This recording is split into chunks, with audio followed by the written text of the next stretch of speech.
इस स्वभाव से है, दुष्टता कैसे जावे जाके जीवन से। तो बड़ी सोचो श्री वल्लभाचार्य जी ने, तो सोचने के बाद कही एक ही चीज हो सके, श्रवणादि तथा प्रेमणा। अगर यह सत्संग करे, ये रोज कथा सुने, तो इसको कथा श्रवण से ही इसके हृदय के अंदर तथा प्रेमणा, इसके अंदर, इसके हृदय के अंदर प्रेम आ जाएगा, प्रेम जागृत है जाएगा। तो सर्वे कार्यम ही सिद्ध्यति, उसके जीवन के अंदर जितने भी कार्य हैं वह सब के सब कार्य पूरे हो जाएंगे, सिद्ध हो जाएंगे। अच्छा,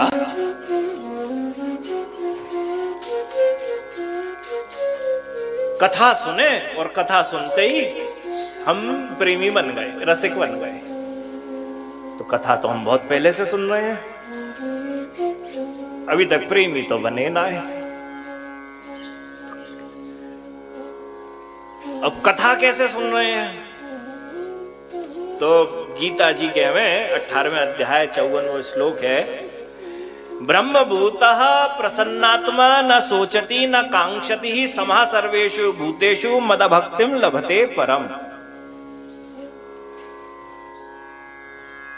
कि ब्रह्म में, भगवान में अवस्थित प्राणी जो भजनानंदी महात्मा है, वह ना शोक करते हैं, ना किसी भी वस्तु की आकांक्षा करते हैं कि मुझे यह चाहिए, यह चाहिए, यह चाहिए, कुछ आकांक्षा नहीं करते।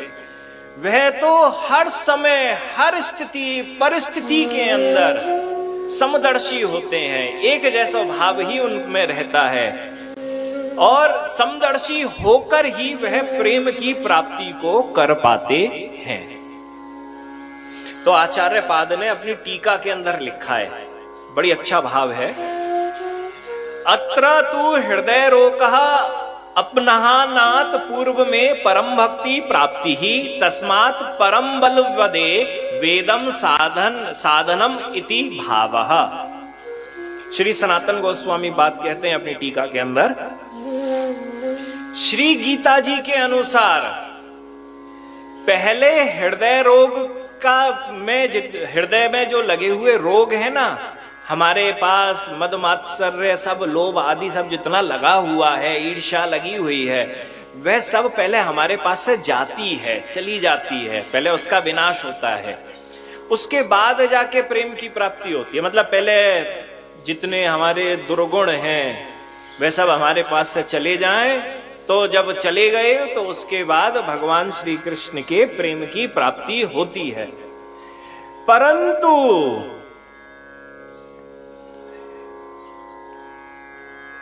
श्रीमद् भागवतम के रास पंचाध्यायी की कथा, रास के प्रकरण की कथा, महारास की कथा, गोपी गीत की कथा, इस रास पंचाध्यायी से क्या फल की प्राप्ति होती है?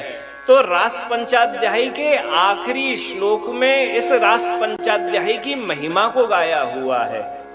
कहा है, विक्रीडितम व्रजवधूभिर्दम च विष्णुः श्रद्धान्वितो अनुशृणु यादत वर्ण येत्तः भक्तिम परः भगवती प्रतिलभ्य कामम हृदय रोग माश्रव पहिनोत्य चीरेण धीरः। कहा कि जो मनुष्य, जो व्यक्ति श्रद्धा पूर्वक गोपियों के साथ श्री कृष्ण के द्वारा करी हुई इस रास की कथाओं का हमेशा श्रवण करता रहता है, उसकी भगवान के चरणों में प्रीति हो जाती है, प्रेम हो जाता है, तथा उसे अपने दोषों को मिटाने की कोई आवश्यकता नहीं है, पहले प्रेम आ जाता है और उसके बाद दोष स्वयं धुल के चले जाते हैं। ये अंतर है गीता और भागवत में। कन्हैया जो बता रहा है उसमें पहले परफेक्ट बन जाओ, बाकी बाद रसिक बनोगे। गीता के अंदर सब लोगों को, परंतु जहां गोपियों की चर्चा आई तब ठाकुर जी ने बड़ो जोरदारी से कही, एक सीक्रेट बताऊं, परफेक्ट बनने की कोई कोशिश मत करो। रसिकाचार्यों का संग करते भय रस की कथाओं का श्रवण करो, रास की कथाओं का श्रवण करो।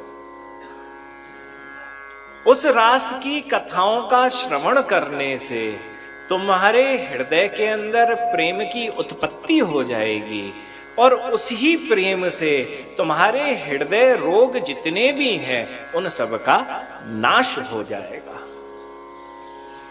सो भगवान,